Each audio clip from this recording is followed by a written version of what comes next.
자, 우리 오늘 말씀은 마가복음, 우리 지난주에 이어서 13장 24절에서 우리 마지막 37절까지 말씀을 좀 보겠습니다.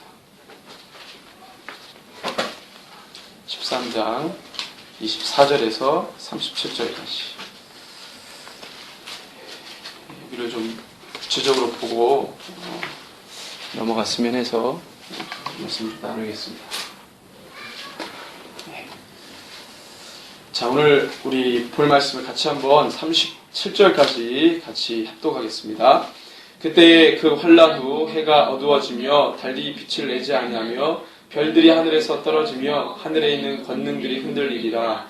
그때 인자가 구름을 타고 큰 권능과 영광으로 오는 것을 사람들이 보리라. 또 그때 천사들을 보내어 자기가 택하신 자들을 땅 끝으로부터 하늘 끝까지 사방에서 모으리라. 무화과 나무의 비유를 배우라. 그 가지가 연하여지고 잎사귀를 내면 여름이 가까운 줄 아나니 이와 같이 너희가 이런 일이 일어나는 것을 보거든 인자가 가까이 곧 문 앞에 이른 줄 알라. 내가 진실로 너희에게 말하노니 이 세대가 지나가기 전에 이 일이 다 일어나리라. 천지는 없어지겠으나 내 말은 없어지지 아니하리라. 그러나 그날과 그때는 아무도 모르나니 하늘에 있는 천사들도 아들도 모르고 아버지만 아시느니라. 주의하라, 깨어있으라. 그때가 언제인지 알지 못함이라. 가령 사람이 집을 떠나 타국으로 갈 때에 그 종들에게 권한을 주어 각각 사물을 맡기며 문지기에게 깨어있으라 명함과 같으니 그러므로 깨어있으라. 집주인이 언제 오는지 혹 저물 때 일는지 밤중 일는지 다굴 때 일는지 새벽 일는지 너희가 알지 못함이라. 그가 후련히 와서 너희가 자는 것을 보지 않도록 하라. 깨어있으라. 내가 너희에게 하는 이 말은 모든 사람에게 하는 말이니라 하시니라. 아멘. 자, 오늘 우리에게 주시는 말씀이 참 귀합니다. 그렇죠? 제목을 붙이자면 awakening, 깨어있으라 라는 주제가 될 것 같은데요. 오늘 주신 말씀을 좀 깊이 면밀히 좀 살펴보려고 합니다. 지난주에 우리가 이제 큰 환란까지를 깊이 좀 봤고요. 이제 인자의 오심과 깨어있음, 그 다음에 이제 세계 심판에 대해서 이 세 단락을 우리가 좀 보려고 합니다. 오늘 이 말씀을 중간으로, 마가복음 말씀을 중간으로 하고 마태와 누가에도 동일하게 말씀들이 있기 때문에 함께 말씀을 좀 이렇게 같이 나눠서 보도록 하겠습니다. 자, 처음에 이 마가복음 우리 13장 24절에 이렇게 말하죠. 그때의 그 환란 후, 똑같은 말이거든요. 그때의 그 환란 후. 자, 그때의 그 환란 후. 그 환란이면 무슨 환란 후입니까? 이게 환란에 대해서 많이 얘기하는데 특별히 14절에서 23절까지 있는 이 큰 환란에 대해서 이야기를 하는 것이죠. 그래서 이 환란 후에 우리가 계시록에서 보는 그 모든 이 심판의 환란 후에 해가 어두워지며 달이 빛을 내지 아니하며 별들이 하늘에서 떨어지며 하늘에 있는 권능들이 흔들리리라. 이런 어떤 이 자연세계의 변화에 대해서 언급을 하셨어요. 그런데 이 마가복음에만 언급한 게 아니라 제가 이제 말씀을 찾아보니까 도처에 얘기 나옵니다. 도처에 마지막 때. 특별히 구약의 이사야라든가 요엘서라든가 스가랴 이런 말씀에 보면 여호와의 큰 날, 여호와의 날 이런 이 시간에 엄청나게 세계 자연 현상, 이상 일들이 일어남을 이제 우리가 알 수 있는데 그래서 우리가 좀 찾아보겠습니다. 일단은 이제 그때 그 환란이라는 것은 우리가 아는 14절에서 23절의 말씀이고 그 다음에 이제 우리가 계시록에 보면은 그것이 일곱 인, 일곱 나팔, 일곱 대접이죠. 그래서 이것 후에 그 다음에 이제 인자가 구름을 타고 26절에 오는 건데 그 환란 후에 사방이, 세상이, 자연 환경이 변하는 것들을 좀 우리가 면밀히 좀 살펴보겠습니다. 특별히 이사야 13장 9절에서 10절을 한번 볼까요? 이사야 13장 9절에서 10절.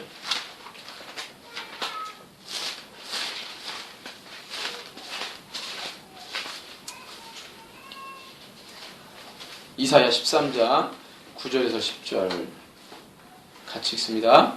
보라, 여호와의 날 곧 잔혹이 분냄과 맹렬히 노하는 날이 이르러 땅을 황폐하게 하며 그 중에서 죄인들을 멸하리니 하늘의 별들과 별 무리가 그 빛을 내지 아니하며 해가 돋아도 어두우며 딸이 그 빛을 비추지 아니할 것이로다. 자, 이 말씀, 이사야에 주신 말씀은 바벨론 심판, 바벨론으로 누구를 심판해요? 하나님께서 이 바벨론이라고 하는 나라를 심판하시는 그 내용이거든요. 자, 구약의 바벨론 심판은 무엇과 우리가 비슷하게 좀 볼 수 있습니까? 계시록에 보면은 바벨론 심판이 있거든요. 그래서 역사적으로 구약에서의 바벨론 심판은 영적으로 계시록에 나와 있는 바벨론 심판하고 영적으로 연결되어 있습니다. 영적으로. 그리고 역사의 한 패턴으로. 그래서 맨 마지막에 계시록에 보면은 계시록 시대 때 사도 요한이 살았을 때에는 바벨론 제국이 있어요, 없어요? 없거든요. 근데 그 사도 요한에게 바벨론에 대해서 언급하세요. 로마 제국의 멸망도 아니고 바벨론이 무너졌다, 무너졌다. 천사가 와가지고 외칩니다. 바벨론이 무너졌다. 이것을 계속 소리치고 외치거든요. 그때 당시에 사도 요한이 살았을 때 세계 제국은 이 로마 제국이었어요. 바벨론 제국이 무너진 것은 몇천 년 전이에요. 몇 세기 전. 근데 바벨론이 무너졌다고 말합니다. 이 바벨론, 왜 바벨론이냐면 하나님을 대적하는 문화가 최초에 일어났던 데가 뭐예요? 바벨 문화예요, 바벨 문화. 그러니까 하나님을 대적했던 신할 땅의 바벨탑. 그 바벨탑 문명과 바벨탑에서 나오는 우상들이 하나님을 대적했던 이 첫 시작이었단 말이죠. 그러니까 어떻게 해요? 바벨론이 무너지고. 그래서 이 바벨론 심판은 우리가 영적으로 좀 면밀히 살펴볼 필요가 있어요. 그래서 바벨론 심판 보면은 9절에서 10절 여호와의 날이라고 하는 것은 마지막 때죠. 마지막 때를 표현하고 언급한 것이 이제 여호와의 날, 여호와의 큰 날 이런 것인데, 그때 하나님께서 말씀하실 때 뭐 어떤 일이 일어납니까? 죄인들을 멸하고요. 일단 10절에 보니까 하늘의 별들과 별 무리가 그 빛을 내지 아니하며 해가 돋아도 어두우며 달이 그 빛을 비추지 아니할 것이다. 컴컴하고 모든 암흑이 드리워지는 그때를 말합니다.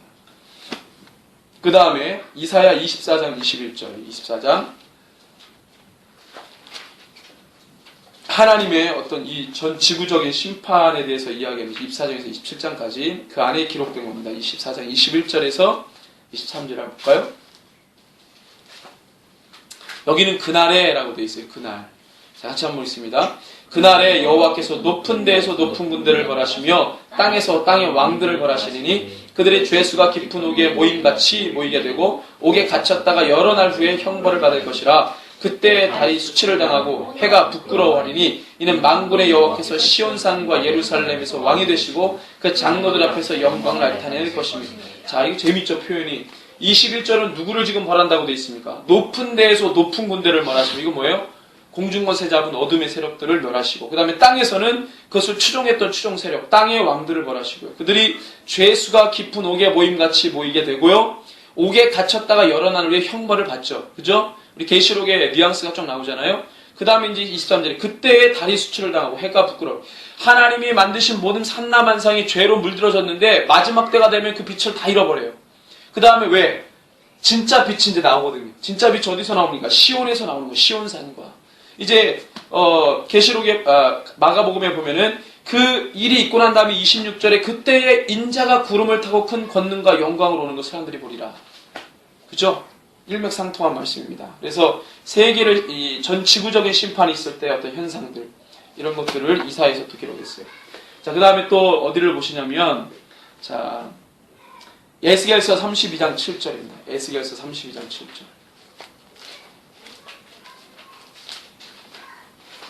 에스겔서 32장 7절. 이거는 애굽을 벌하시는 상황을 이야기할 때 표현한 겁니다. 7절 같이 읽습니다. 내가 너를 불 끄듯 할 때 하늘을 가리어 별을 어둡게 하며 해를 구름으로 가리며 달이 빛을 내지 못하게 할 것입니다. 애굽을 멸하시는 그때 여러분들 이 애굽 출애굽할 때의 상황들을 보시면 어떤 일이 벌어졌습니까? 흑암이 오고요. 그 다음에 우박이 떨어지고 엄청난 이 심판의 역사가 일어나죠. 그래서 어떻게 합니까? 여기서도 보면은 별을 어둡게 하고 하늘을 가려서 별을 어둡게 하고 해를 구름으로 가리며 달이 빛을 내지 못하고. 동일해요. 심판 때의 상황을 보면은 이런 현상들이 일어나는 거예요. 계시록에도 보면 그런 일이 나오죠. 그 다음에 이제 요엘서 2장 10절 볼까요? 요엘서 2장 10절. 호세아, 요엘, 아모스. 호세아 다음에 요엘. 요엘 2장 10절. 읽습니다. 그 앞에서 땅이 진동하며 하늘이 떨며 해와 달이 캄캄하며 별들이 빛을 거두도다. 그랬습니다. 자, 그리고 11절 같이 읽습니다. 여호와께서 그의 군대 앞에서 소리를 지르시고 그의 진영은 심히 크고 그의 명령을 행하는 자는 강하니 여호와의 날이 크고 심히 두렵도다. 당한 자. 무슨 날을 얘기합니까? 여호와의 날. 여호와의 날은 뭐예요? 마지막 때. 심판하는 그날. 이때 이런 일들이 막 벌어지죠. 그 다음에 또 있습니다. 자, 31절.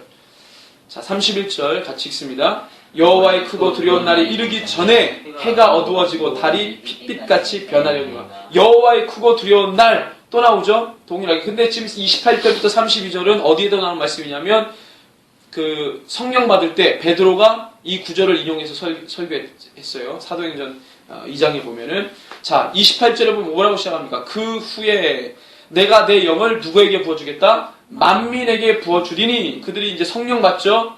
쭉 보고 30절에 내가 이적을 하늘과 땅에 베풀리니 곧 피와 불과 연기 기둥이라. 이게 뭐예요? 심판이죠. 심판. 심판 거의 종지부에 그 달이 해가 어두워지고 달이 핏빛같이 변하려니와 32절 같이 읽습니다. 누구든지 여호와 이름을 부르는 자는 구원을 얻으리니 이는 나 여호와의 말대로 시온산과 예루살렘에서 피할 자가 있을 것이며 남은 자 중에 나 여호와의 부름을 받을 자가 있을 것입니다. 자, 이게 일막생통이에요. 그래서 마가복음 13장 27절에 보면 또 그때 그자 천사들을 보내어 자기가 택하신 자들을 어떻게 해요? 땅 끝으로부터 하늘 끝까지 사방에서 모으는 거예요. 이 일이 있고 난 다음에 하나님 그 다음 작업이 뭐예요? 구원하시는, 추수하시는, 사방에서 하나님이 택하신 자들을 모으는 작업들을 하시는 거예요. 그것이 이제 이 마가복음에만 나오는 게 아니라 구약에 계속 그것을 뭐예요? 이야기하셨어요. 선자들에게. 시대마다. 그 다음에 또 있습니다. 우리 요엘서 3장 15절. 동일하게 요엘서 3장 15절. 자, 14절, 15절, 16절까지 같이 읽습니다. 사람이 많으며 심판의 골짜기에 사람이 많으며 심판의 골짜기에 여호와의 날이 가까우미로다. 해와 달이 캄캄하며 별들이 그 빛을 거두도다. 여호와께서 시온에서 부르짖고 예루살렘에서 목소리를 내시리니 하늘과 땅이 진동하리로다. 그러나 여호와께서 그의 백성의 피난처 이스라엘 자손의 산성이 되시리로다. 아멘. 동일하게 언어는 조금씩 다르지만 표현의 언어는 다르지만 각 시대마다 하나님께서 주의 선지자들에게 마지막 어떤 민족의 어떤 제국의 끝이라든가 민족의 끝이라든가 이 끝에 대해서 계속 이 말씀을 주시고 이것이 다 어떤 끝을 다 예견하는 거예요? 이 세대의 끝에 대해서 주님께서 말씀하십니다. 이 하나님께서 정하신 세대의 끝을 향해서 다 똑같이 얘기하는 거예요. 각 시대와 세계의 끝은 무엇과 동일하냐면 전 세대의 끝과 동일한 거예요. 하나님이 끝이. 그래서 뭐예요? 계속 깨어있게 하시고 준비하게 하시는 거예요. 이게 뭐예요? 말하자면 이 시대의 표적이고 사인이라는 거예요. 그래서 맨 마지막 때 예레미야도 보면은 심판받기 전에 남유다 사람들에게 계속 깨어있으라고 얘기합니다. 주님께 돌아오라. 똑같은 거예요. 똑같은 패턴인 거예요. 자,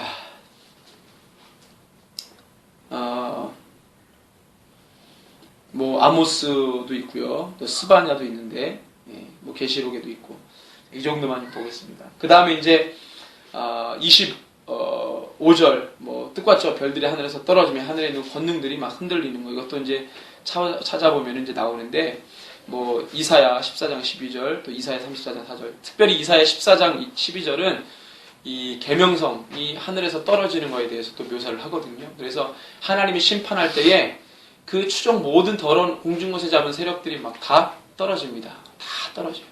그것을 이제 또 비교해서 우리가 볼 수 있고 또 이사야 34장 4절에 보면 에돔 심판을 묘사할 때 이와 같은 이야기들을 하십니다. 자, 26절을 보면 26절 자, 그때 인자가 구름을 타고 큰 권능과 영광으로 오는 것을 사람들이 본다 했습니다. 다니엘서 7장 3절을 볼까요? 다니엘서 7장 3절.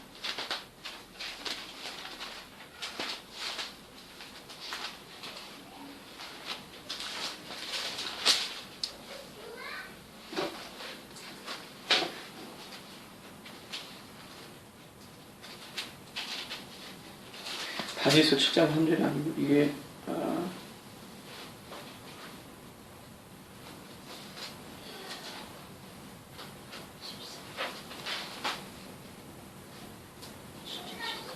네, 다니엘서 7장 3절이 아니고 우리 13절, 14절을 같이 읽습니다. 내가 또 밤 환상 중에 보니 인자 같은 이가 하늘 구름을 타고 와서 옛적부터 항상 계신 이에게 나아가 그 앞으로 인도되매 그에게 권세와 영광과 나라를 주고 모든 백성과 나라들과 다른 언어를 말하는 모든 자들이 그를 섬기가 있으니 그의 권세는 소멸되지 아니하는 영원한 권세요 그의 나라는 멸망하지 아니할 것이니라. 아멘. 그래서 이렇게 말씀했습니다. 그래서 다니엘에게 하나님께서 그림을 보여주셨어요. 그 그림이 뭐냐면 인자 같은 이가 하늘 구름을 타고 와서 옛적부터 항상 계신 이에게 나아가 그 앞으로 인도되고요. 그에게 권세와 영광과 나라를 주고 모든 백성과 나라들과 다른 언어를 말하는 모든 자들이 그를 섬기게 한다. 이게 지금 다니엘서에 나와 있는 거예요. 다른 언어를 말하는 사람이 이방인밖에 없잖아요. 온 세계의 영혼들이 주께로 돌아오는 거. 인자 같은 이에게 순종하고 그 앞에 나오는 거. 그의 권세는 소멸되지 않는 영원한 권세. 그의 나라를 멸망하지 않는 것이죠. 이미 다니엘 이 말씀을 볼 때요. 세상의 끝에 대해서 하나님이 다 그림을 보여주시고 이 말씀을 하신 거예요. 우리가 예전에 한번 이 다니엘에 대해서 말씀을 좀 봤잖아요. 바로 이 부분이 계속 반복되는 거예요. 자, 그 다음에 이제 쭉 또 말씀이 나오는데 특별히 27절을 좀 보면은요. 27절을 자, 또 그때 그가 천사들을 보내요. 우리 마태복음 13장 41절 한번 볼까요?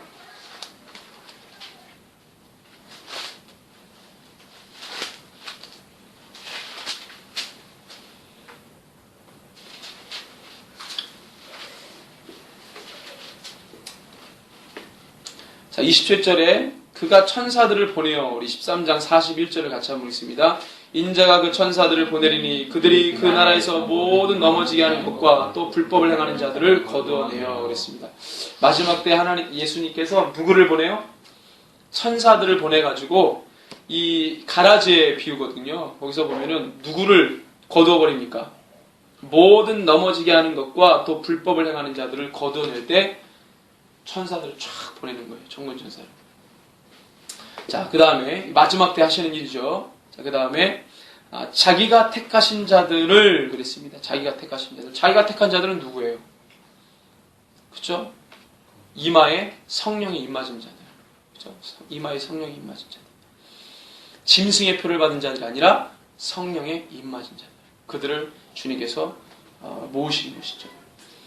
자, 그 다음에 이제 땅끝으로부터 이 단어 땅끝으로부터 그 다음에 뭐예요? 하늘 끝까지 땅끝으로부터. 그러면 우리가 딱 나오는 말씀 뭡니까? 두 구절이죠. 사도행전 1장 8절 그 다음에 마태복음 24장 14절 그죠? 땅끝에서부터 모든 지구촌에 있는 모든 영혼들 어느 곳에 있든지 모든 영혼들 땅끝에서부터 다 모으시는 거예요. 그 다음에 하늘 끝까지 신명기 4장 32절 여러분들 읽어보세요. 적어놓으시고 신명기 4장 32절 신명기 30장 4절 하늘 끝까지. 이 표현이 하늘 끝까지라는 건 사방 모든 곳에 하나님이 택한 자들을 다 불러 모으십니다.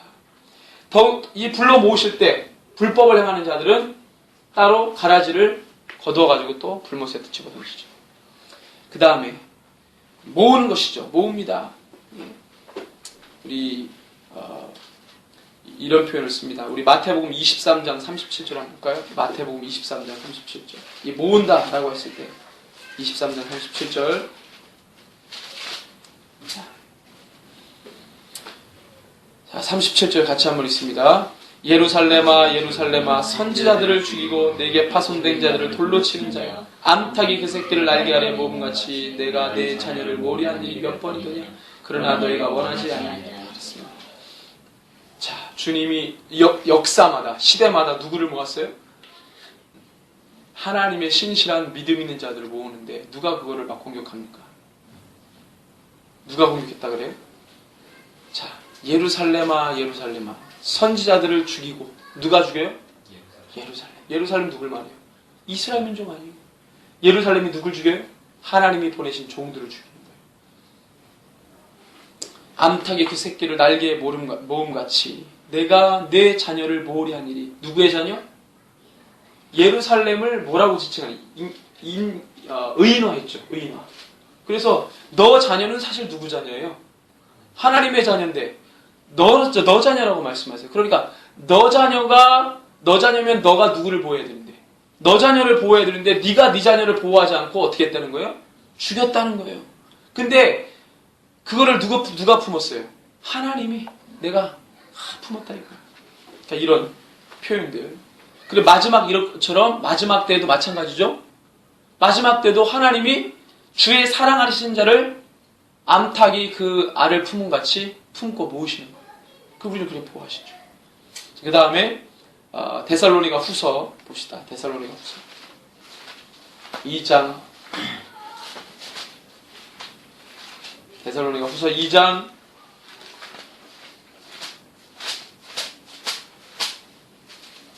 1절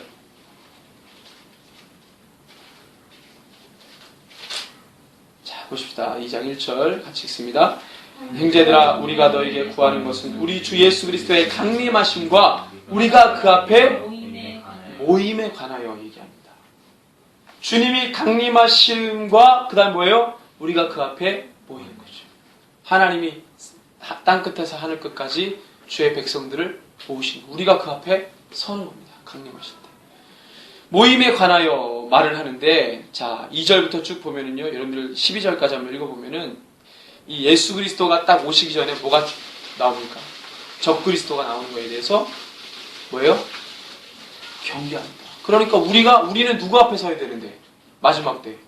그리스도 앞에, 참 그리스도 앞에, 진리신 그리스도 앞에 서야 되는데 얘네들까지 잡아매려고 누가 와요? 그리스도가 오기 전에 적 그리스도가 와서 그리스도, 참 그리스도 앞에 서야 될 백성들을 할 수만 있으면 택한 자를 어떻게 해요? 미혹해서 참 그리스도 앞에 서지 못하도록 하는 거예요. 저와 여러분들이 참 그리스도 앞에 서시길 바랍니다. 미혹받지 않기를 바랍니다. 그래서 그렇게 경계했습니다. 그래서 이 24절에서 27절 말씀. 단순하게 4절이지만 곳곳에 뭐예요? 성경 곳곳에 다 표현되어 있어요. 다 녹아져 있습니다. 여기에만 달랑 4절 있는 게 아니에요. 자, 그 다음에 28절부터 보면은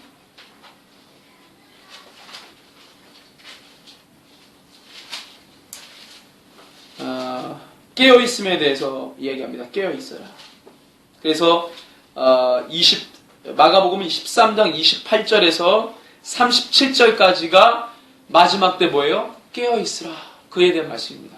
근데 요거를 우리가 이제 마태와 누가와 조금 견주어서 보고 싶어요. 왜냐면은 마태복음은 이 부분을 굉장히 많이 할애했어요.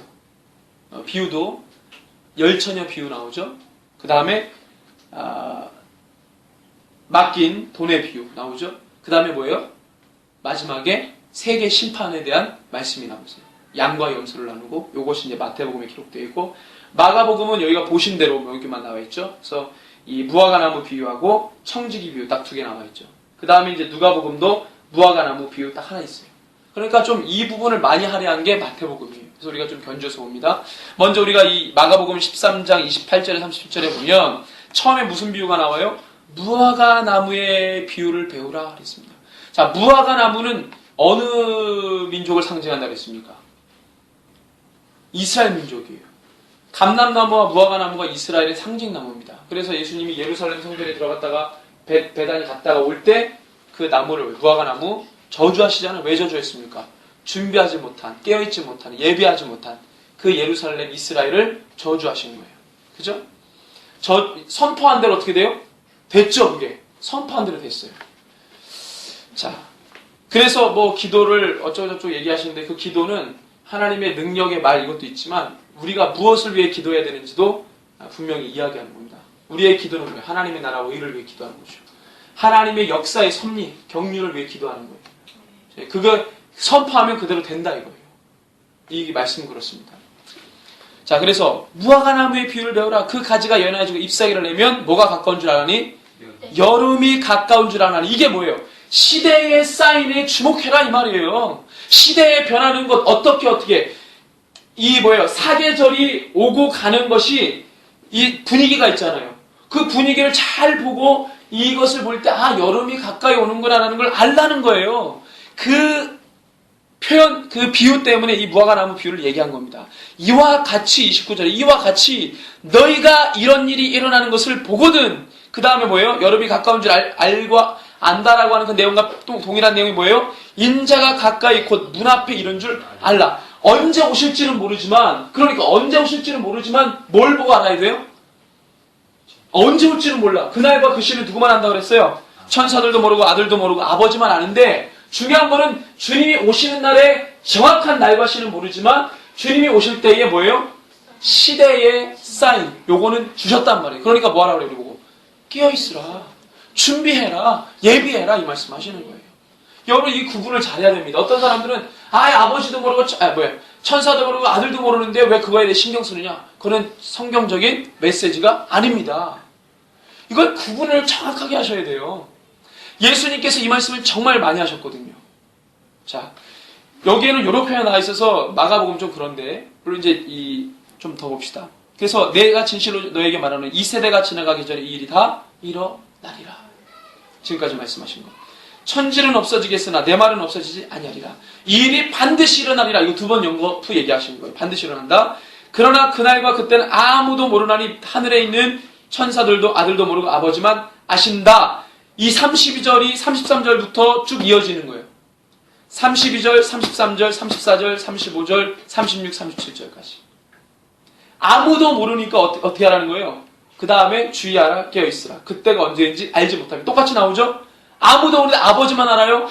33절에 그때가 언제인지 몰라요? 그렇지만 뭐해라? 깨어있으라. 자, 34절에 비유를 얘기했어요. 가령 사람이 집을 떠나 타국으로 갈 때에 그 종들에게 권한을 줘 각각 사물을 맡기며 문지기에게 깨어있으라 명한 같으니 언제 올지 몰라요, 주인이. 근데 종들에게 뭐라 그랬어요? 깨어있으라 말하라 그랬어요. 그러므로 깨어있으라. 집주인이 언제 올는지, 혹 저물 때 일는지, 밤중에 일는지, 다굴 때 일는지, 새벽에 일는지 너희가 알지 못하고 그가 호련히 와서 너희가 자는 것을 보지 않도록 뭐해라? 깨어있으라. 32절부터 쭉 똑같은 말이에요. 아무도 모르지만, 그러니까 뭐 하라는 거예요? 언제 오실지 모르지만 항상 깨어있으라. 준비하라, 예배해라. 근데 지금 교회들이요, 절대로 이렇게 말하지 않습니다.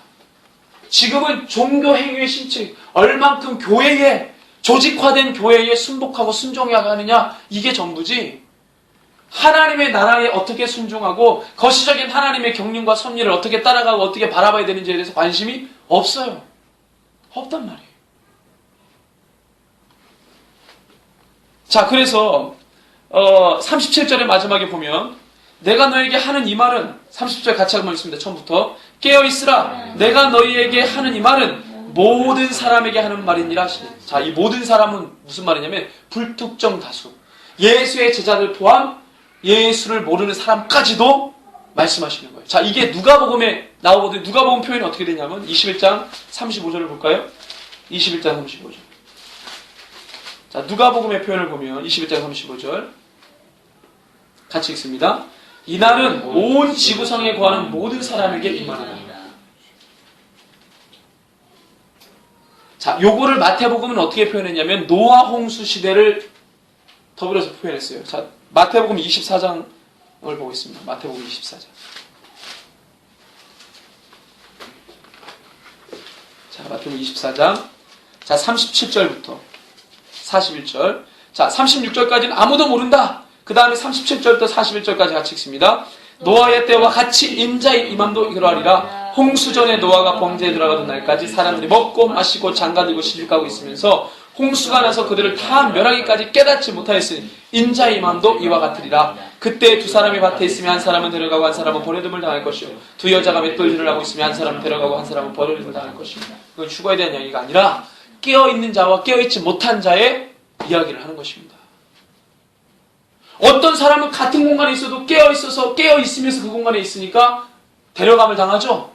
어떤 사람은 같은 공간 안에 있어도 같은 직업과 같은 상황 가운데 처했지만 깨어있지 못하니까 버려둠을 당하고, 마지막 때의 상황이 이와 같다고 예수님을 못 박아서 그 수많은 구약의 시대 가운데 뭐를 콕 집어서 얘기해요? 노아의 홍수 시대를 콕 집어서 예수님이 말씀하신 거예요. 예수님이 무슨 아는 사건이 그거 하나밖에 없어서 얘기했겠어요? 아니죠. 이게 굉장한 얘기입니다, 여러분들. 그래서 주구장창 이 메시지를 전하는 거예요. 왜? 준비하지 않고 예비하지 않기 때문에, 깨닫지 않기 때문에, 깨어있지 않기 때문에. 그래서 노아의 비유를 얘기했습니다. 마태복음은. 자, 청지기 비유 똑같죠? 청지기 비유는 마가복음에도 있고 마태복음에도 있습니다. 자, 다른 것은 이제 누가복음인데, 누가복음은 21장에 다시 보면, 자, 요런 표현이 되어 있어요. 자, 마지막 때 깨어있으라 그러고, 34절에 보면 21장 34절 보면은요. 이게 이제 누가 특수 자료인데 3절 가지고 있습니다. 너희는 스스로 조심하라. 그렇지 않으면 방탕함과 술 취함과 생활의 염려로 마음이 둔하여지고 뜻밖의 그날이 덫과 같이 너희에게. 자, 마태복음에서는 노아의 방주를 들어서 너희가 마지막 때까지 술 마시고 장가들이고 뭐 어쩌고저쩌고 할 것이다. 자, 누가복음에는 좀 현실적으로 얘기했어요. 방탕함과 술 취함과 생활의 염려로 마음이 둔하여지고 요게 깨어있지 못하게 만드는 걸림돌입니다. 요게 방탕함과 술 취함과 생활의 염려로 마음이 어떻게 된다는 거예요? 둔하여지고 네 가지 땅에 떨어진 씨비를 기억하십시오. 같이 말씀을 들었지만 어떤 밭을 가지고 있는 사람들은 그것이 뿌리를 약간 내렸지만 자라지 못하는지 여러분들 그 네 가지 땅에 떨어진 씨비를 봐야 돼요. 구원은 다 받는 게 아닙니다. 구원은 다 받는 게 아닙니다. 거기에서 오는 슬픔 뭐예요? 모든 땅에 다 씨를 뿌렸어요. 땅에 떨어졌어요. 어느 정도 뿌리는 내렸어요. 그렇지만 자라지 못했다는 거예요. 열매를 맺지 못했다는 거예요. 말씀을 다 듣는다 이거예요. 거기서 오는 슬픔이 그거잖아요. 말씀을 다 듣는다 이거예요. 그게 뿌리를 내려서 내 삶 가운데 가뭄이 오거나 어떤 여러 가지 환란이 와도 뿌리가 깊이 박힌 신학가에 심은 나무처럼 어떤 환경이 오더라도요. 여러분들 무너지지 않고 흔들리지 않고 주님 오시는 주님 바라보며 온전히 나가는 것 그건 좋은 땅에 떨어진 씨입니다. 같이 말씀을 들었는데 어떤 건 못 자라요. 문제가 있어요. 누가복음에 나오는 씨 네 가지 씨비하고 이거랑 일맥상통합니다. 단어 같은 경우는 방탕함과 술 취함과 생활의 염려로 마음이 둔하여지고 뜻밖의 그날이 덫과 같이 너에게 임하리라. 그러니까 깨어있지 못하는 거예요. 걸림돌입니다. 35절에 이거 되게 더 무서운 얘기죠. 이날은 온 지구상에 거하는 모든 사람에게 임하리라. 준비한 자와 준비하지 못한 자, 특별히 준비하지 못한 자, 여기서 흔들어 깨워야 돼요. 옆에 사람. 기도하면 반드시 돌아옵니다. 기도하면 반드시 돌아옵니다. 자, 36절에 이러므로 너희는 장차 올 이 모든 일을 능히 피하고 인자 앞에 서도록 항상 기도하며 깨어있으라. 항상 기도하며 깨어있으라. 주님이며 이거를 준비하고 깨어있는데 굉장히 많은 방법들을 얘기하신 게 아니에요. 이날을 우리가 버티는데 가장 중요한 덕목은 믿음입니다. 믿음과 순종. 믿음과 순종. 늘 주님 앞에 서는 거예요. 늘 주님 앞에 어떤 상황이더라도 늘 주님 앞에 서고 믿음과 순종으로 주님 앞에 나가는 거죠. 그거 하나밖에 가르쳐준 방법이 없어요. 여러분들 세상은요 갖가지 방법과 수단을 동원해가지고 믿는 자를 흐트러 놓습니다. 그 방법이 얼마나 괴계가 진한지요. 그를 뚫고 나갈 수 있는 사람이 없어요. 그런데 하나님은 그걸 뚫고 나갈 수 있는 방법 딱 하나 미련한 거 주셨어요. 뭐냐? 뚝심 있게 순종하고 뚝심 있게 그 자리에서 주님 예배하는 거예요. 기도로서 깨어서 그 자리 버티는 거죠. 이거 하나밖에 방법을 준 게 없어요. 사단은 갖가지 방법으로 도전하지만 한 가지 우리에게 버틸 수 있는 방법. 우리 주님은 미련한 방법밖에 준 게 없어요. 그거 가지고 나가는 겁니다. 자, 그 다음에 마태복음에 보면 청지기비 했죠. 그 다음에 열처녀 비유. 이거 너무나도 잘하는 비유 아니겠어요? 열처녀 비유. 그 다음에 달란트 비유죠. 타라 잘하는 말씀이죠. 열처녀 비유 똑같이 깨어있으라. 깨어있으라. 달란트 비유 뭡니까? 사명 다 받았죠? 사명 갖고 사명을 가지고 나가는 자가 뭐 하는 거예요? 사명도요. 사명 다 받았는데 사명을 귀히 여기는 자와 귀히 여기지 않는 자가 나눠지죠. 귀히 여기지 않는 자는 한 달란트 받고 땅에다 숨겨버렸어요. 이건 뭐 완전히 하나님을 오해한 거죠. 여러분들 하나님이 주신 은사가 다 있어요. 하나님이 주신 사명이 있어요. 이거를 써야 되는 거예요. 이걸 쓰는 거예요. 왜? 하나님이 주신 사명 가지고 마지막 때를 살아야 되니까. 하나님이 주신 사명 뭡니까? 예수님이 선포하신 명령. 전 성경 전체가 성도와 백성에게 주신 메시지. 이게 다 뭐예요? 우리에게 주신 사명이에요. 다 떨어졌어요. 특별히 교회 시대를 살아가는, 우리는 구약 시대 아니잖아요. 교회 시대를 살아가는 우리들에게는 더 책임감이 막중합니다. 교회에게 떨어진 사명은 엄청난 겁니다. 이걸 소홀히 여겼다면 난리 납니다. 난리 나요. 한 달란트 받아 땅에다 숨겨진 사람하고 다를 게 없어요. 얼마나 사람들이 많은지 몰라요. 교회 안에 한 달란트 받고 이것도 중요한데 이거 그냥 받고 땅에다 숨겨놓고 마지막 때 살아가는 그리스도인들 많습니다. 악하고 게으른 종이라고 말하는 거예요, 하나님이. 그런데 2달란트, 5달란트 받은 사람은 남기잖아요. 남기잖아요. 여러분들 예수 믿었다고 다 구원받는 거 아니에요. 이거를 여러분들 분명히 해야 됩니다.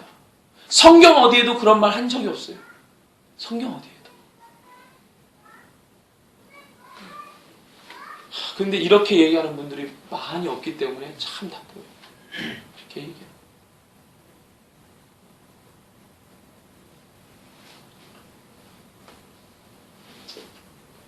마지막 때에는요, 모든 사람들이 구원받는 것이 참 좋습니다. 그게 안 되니까 예수님이 오죽하면은 나중된 자가 먼저 되고 먼저 된 자가 나중된다 이런 말 하시겠어요? 마지막 때 표현입니다 이게. 본래는 먼저 된 자가 계속 먼저 되는 게 가장 좋은 거 아니겠습니까? 물론 나중된 자가 먼저 되는 것도 참 좋은 일이겠지만 먼저 부름받은 자가 그냥 쭉 먼저 되면 참 좋죠. 그 자리를 지키고. 근데 마지막 때 되면 그게 안 된다고 예수님 말씀을 판이 뒤집어진다고 얘기하잖아요. 그게 마지막 때의 모습 아니겠어요? 그렇죠?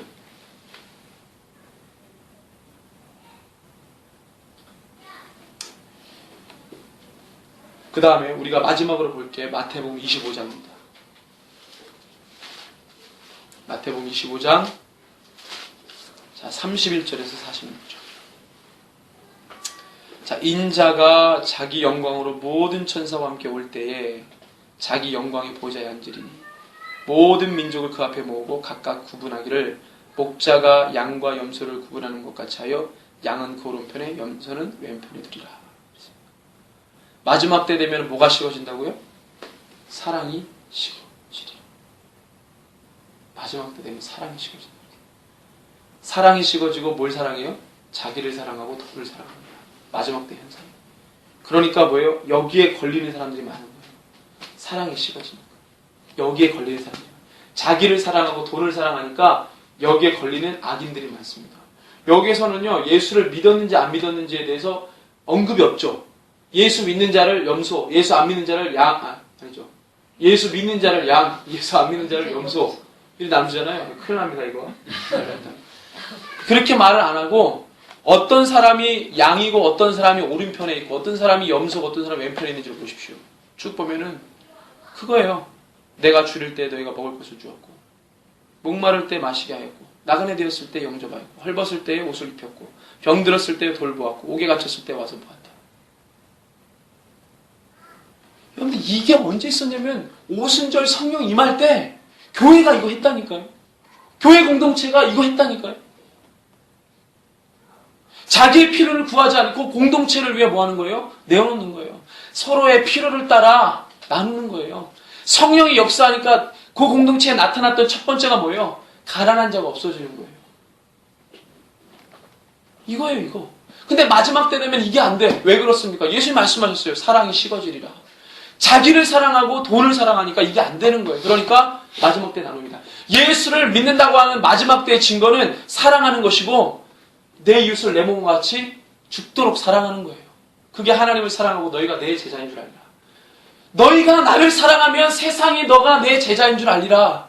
마지막에 예수 믿는 사람인지 아닌지를 보려면 그 속에 내 이웃을 내 몸과 같이 사랑하는 그 마음이 있느냐 없느냐가 결정짓는 거예요.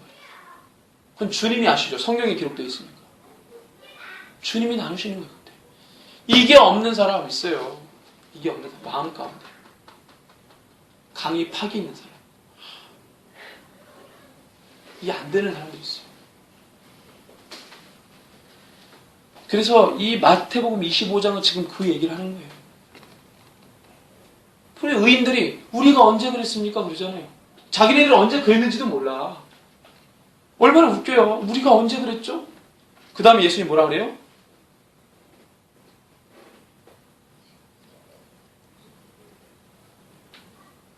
37절에 그렇게 물어봤죠?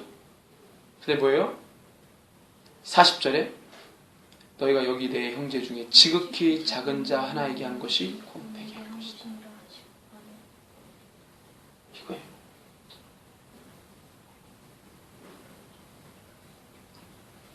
그래서 또 이거를 또 오해해가지고 그냥 사회사업, 봉사사업만 열심히 하고 또 이제 또 그런 교회들이 있다니까요. 또 그걸 하지 말라는 게 아니라 말씀의 중심의 포인트를 딱 잡고 그거에 다음에 얘기를 해야죠. 어떤 사람은 하나님에 대한 사랑 없어도 예수에 대한 인격적 만남 없어도 교회에서 시키니까 나와서 하는 거예요. 이렇게 설명하고 이 사역 가운데 성경은 하나님을 사랑하고 네 이웃을 사랑합니다. 하나님 사랑하지 않는 마음으로서 일처럼 그냥 워커가 돼가지고 이거 하는 거예요. 그 외식이죠, 외식. 무게중심이 어디 있느냐를 먼저 얘기를 해줘야 돼요. 무게중심이 어디 있느냐. 우리가 하려고 하는 신앙의 모습 가운데 무게중심이 어디 있느냐. 하나님 무게추를 보신다니까요. 너 무게가 어디, 너가 많은 일을 했지만, 에베소 교회처럼 많은 일을 했지만, 라오디게아 교회처럼 많은 일을 했지만, 네 지금 무게중심이 어디 있느냐. 나를 사랑하지 않으면 다 헛것이다. 거짓 것들을 받아들이고 미혹 것들을 받아들이면 아무것도 아니다. 너 뭐 무게중심 많은 걸 했지만 무게중심이 거기에 있지 않으면 하나님 안 받는 거예요. 교회들이 엄한 데다가 무게중심을 갖다 놓는 거예요. 갖가지 여러 가지 변명을 하면서 자기 논리를 펴면서 답답한 교회들이 많다니까요.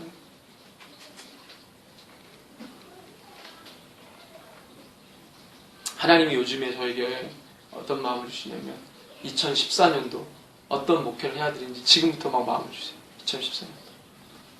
그래서 막 표요까지 막 생각이 나고 막 그렇습니다. 하나님 그렇게 막 하시는 거예요. 그럼 막 제가 소망이 생기고 기대감이 생기고 아 동해에 다시 한번 성령의 바람을 불어주십시오. 다시 한번. 그래서 막 요즘에 그런 마음을 가지고 말씀을 보고 있습니다. 기도를 하고. 여러분들 우리가 마지막 때 주님 오실 때요. 정말로 이 함께 있는 공간에서 주님을 맞이했으면 좋겠습니다. 정말 그 날을 기다려요. 그리고 진짜 저는 빨리 왔으면 좋겠어요. 주님. 악한 것도 빨리 와가지고 다시만 맞고 우리도 빨리 순교를 하든 그냥 주님 보고 가든 주님께 가는 건 가는 거니까 얼마나 하나님 또 이 순교도 아무나 하는 거 아닙니다. 다 이 순교도 하고 싶지만 다 할 수 있는 것도 아니에요. 정말로 순교는요 영광입니다. 영광. 그건 아무나에게 주지 않아요. 순교하고 싶어도 이 시대는 순교를 못해요. 여러 가지 많은 장치들로 인해서 순교의 시대는 갔어요. 내가 그때. 근데 마지막에 엄청난 또 순교의 배도의 역사, 순교 역사가 기다리고 있지만 우리가 그때를 살기 위해 뭐예요? 담대해질 필요가 있고 주님을 더 사랑하면은요. 여러분들 그래서 고대 문헌에 보면은 로마 시대 때 콜로세움에서 이 사자들에게 먹임당하는 이 예수 그리스도 믿는 사람들 죽이는데 다 묶어놓고 죽이잖아요. 굶주린 사자가 와가지고 잡아먹는데 또 불 태워서 죽이는데요. 여러분들 두려워 떨어야 되잖아요. 근데 찬양을 막 찬양 소리가 들리고요. 거기 콜로세움 경기장에 묶여있는 그리스도인들이 찬양을 하고요. 환하게 웃으면서 서로 보면서 웃으면서 주님을 너무 사랑하면 그게 두렵지가 않다라는 거예요. 이게 순교의 영광입니다. 이게 막 순교 막 눈가를 빼고 살껍질을 벗기고 믿는 자들을 막 손톱 뽑아내고 막 어떻게 두려워 어떻게 막 이런 게 아니라요. 그냥 주님을 사랑하면 그게 두려운 게 아니에요. 영광스러운 거예요. 영광스러운. 주님도 나를 위해 몸을 찢으셨는데 그 생각하면 눈물을 흘리면서 영광스러워. 그래서 로마 황제 와가지고 얼굴 보니까 이 사람들이 웃고 있는 거예요. 웃고 있는 거예요. 잡혀먹는데도. 우리 주님이 통증을 완화시켜 주십니다. 몸에 엔돌핀이 막 주체할 수 없는 엔돌핀이 도니까 뭐 통증이 완화돼. 부교감, 교감신경이 뭐 역행이에요. 서로 자극을 전달 안 해줘. 막 역행. 하나님 그런 놀라운 역사를 주십니다. 그러니까 두려워하지 마세요. 감당하는 겁니다. 그냥. 늘 주님 말씀 묵상하다가 그때가 오면 부딪히고 감당하는 거예요. 두려울 것도 없어요. 그래서 여러분들 가끔씩 이런 초대 기독교의 역사를 보면은요, 전율이 보고, 이때 이렇게 신앙을 지켰는데. 우리 가까운 일제시대 때 보십시오. 그리고 중국은 30년 전에 그 일을 겪었어요, 중국교회가. 그러니까 중국에서는요, 영상을 보니까 목사님이 빵에 갔다 오신 분 손들으세요. 그랬더니 한 명 빼고 다 일어나요. 그 사람 이게 완전 계급장이야. 빵 갔다 온 게. 왜 갔다 왔냐? 훔쳐서 갔다 온 게 아니라 예수 믿는 것 때문에 갔다 왔기 때문에 계급장이라 이 사람. 담임 목사님도 빵에 갔다 왔어요. 최소 50년. 20살 때 들어가서 70, 80에 나와. 그리고 개척했는데 지금 10,000명, 20,000명. 그 살은 간증이 있기 때문에. 어떤 할아버지 저번에 얘기했잖아요. 50년 살고 나왔는데 아내가 죽어버렸어. 가족이 다 없어. 흩어졌어. 홀로 남았어요. 하나님께 원망했대잖아요. 젊었을 때 예수 믿는 것 때문에 빵에 들어가서 50년 살다 나오니까 아내 죽고 가족 다 흩어지고 울면서 기도하는데 하나님이 거기 교회 세워라. 그래서 이분들이 노년의 교회 세워가지고 은퇴도 없어요. 이분들 죽을 때까지 하는 거예요. 중국교회 주님 모실 때가 아니면 주님 만날 때까지 하는 거야. 엄청나게 하는 거야. 그게 바로 영광인 거예요. 그걸 보면서 우리 한국교회가 WCC 이런 거 정신을 받아들이고 그런 거에 하면 너무 가슴 아프죠. 맞아요. 상황이 어떠하든지 간에 저와 여러분, 우리 새벽기도 재단 수의 성도들은 하나님의 나라와 의를 바라보며 함께 달려가는 믿음의 동역자들 되기를 주님의 이름으로 축원합니다. 우리 시간에 함께 기도합시다. 주님, 우리가 마지막 때 여러 가지 메시지를 들었지만 우리에게 기쁨입니다. 하나님, 우리가 주님 오시는 그날까지, 내 생명 다하는 그날까지 사명 주시며 감사하고 감격하며 주님을 위해 헌신하고 살게 하여 주시옵소서. 주님 오시는 그날 여러 가지 많은 상황들이 있지만 우리가 그것을 두려움으로 받지 않습니다. 기쁨으로 받고 감사함으로 받습니다. 마라나타, 주님 반드시 오십시오. 그래서 이 모든 세계를 다시 한번 주님의 선한 방법대로 주님께서 다시 바꾸시고 새롭게 하여 주시옵소서. 우리 이것을 위해서 함께 기도하겠습니다. 살아계신 하나님 아버지 주님 감사합니다. 하나님, 우리 가운데 주의 성령을 부으시고 이날 이때까지 2000년의 교회 역사를 통하여서 하나님 아버지 땅 끝에 수많은 하나님 주의 백성들을 하나님 세우시니 감사합니다. 지금도 하나님 핍박이 있는 박해가 있는 그 땅에서도 하나님 지하교회를 세우시고 주의 종들을 보내셔서 하나님 아버지 주님 오늘도 내일도 하나님 아버지 주님께서 그들을 사용하셔서 많은 주의 영혼들을 주께로 불러 모으시고 하나님 아버지 땅 끝에서 하늘 끝까지 사방에서 주의 택하신 자들을 불러 모으심 같이 하나님 사랑하시는 그들을 불러 모으시는 줄 믿습니다. 주여 그 사역 가운데 우리도 끼게 해주십시오. 우리도 사용하여 주십시오. 하나님, 우리가 멋지게 그 사역 감당하며 주님과 함께 동행하고 싶습니다. 하나님 아버지, 우리가 이 대한민국의 하나님 아버지 동의 끝자락에서 하나님 우리 주님의 교회를 세우셨습니다. 주여 적은 무리지만 예수의 제자가 되어 주님의 뜻을 이루고 주님 오시는 그날까지 주의 사명 감당하기를 원합니다. 주님, 우리가 함께 주님 오실 날을 그리며 하나님 가운데 영광된 그날을 우리가 다 함께 맞이하게 하여 주시옵소서. 그래서 우리를 통하여서 예수 믿는 자들이 함께 기뻐하며 감격하며 눈물을 흘리며 예수 그리스도를 맞이할 수 있는 그 영광스러운 날을 경험하게 하여 주십시오. 하나님, 동해적의 모든 하나님 귀신 숭배, 우상 숭배, 더러운 이단의 모든 각종 더러운 영들 떠나게 하여 주시고 예수 그리스도의 거룩한 빛을 비춰주시고 하나님 어둠이 떠나가는 역사에 이 땅 가운데 있게 하여 주시옵소서. 선한 교회가 하나 되고 연합하게 하여 주시고 그 연합된 교회가 하나님의 뜻을 이루어 온전히 달려나갈 수 있는 하나님 믿음의 이 땅과 교회가 되게 하여 주시옵소서. 한국교회를 용서하시고 살려주십시오. 주님 감사합니다. 주님, 오늘 말씀을 통하여서 우리가 마지막 때 다시 한번 있어질 모든 상황들을 다시 보게 되었습니다. 주님, 두려움이 아니라 담대함으로 그 말씀 믿음으로 받고 하나님 주님, 우리의 마지막 때 사는데 우리가 견고히 주님의 일들을 우리가 지키며 깨달으며 하나님 그것을 준비하며 예배하는 거룩한 신부가 되게 하여 주시옵소서. 우리가 그래서 하루하루 살아가는 것이 기쁨이요 감사요 주님과 동행하는 삶이 되게 하여 주시고 많은 이들 하나님 사랑하고 내 이웃을 내 몸과 같이 사랑할 줄 아는 그리스도의 사랑을 품는 자를 되게 하여 주시옵소서. 주님 반드시 우리를 사용하시고 이 새벽의 공동체 기억하여 주실 줄로 믿습니다. 지금은 우리 구주 예수 그리스도의 크신 은혜와 하나님 아버지의 무한하신 사랑과 성령 하나님 위로 감동 교통 충만 치유 회복케 하시니 주님 오시는 그날까지 이 모든 세계가 끝나는 그날까지 주를 위해 헌신하기를 오늘도 결단하는 새벽에서 교회 모든 예배자들 머리 위에 저들의 기도의 결단 위에 하루하루의 삶 위에 이제로부터 영원토록 함께 계실지어다. 아멘.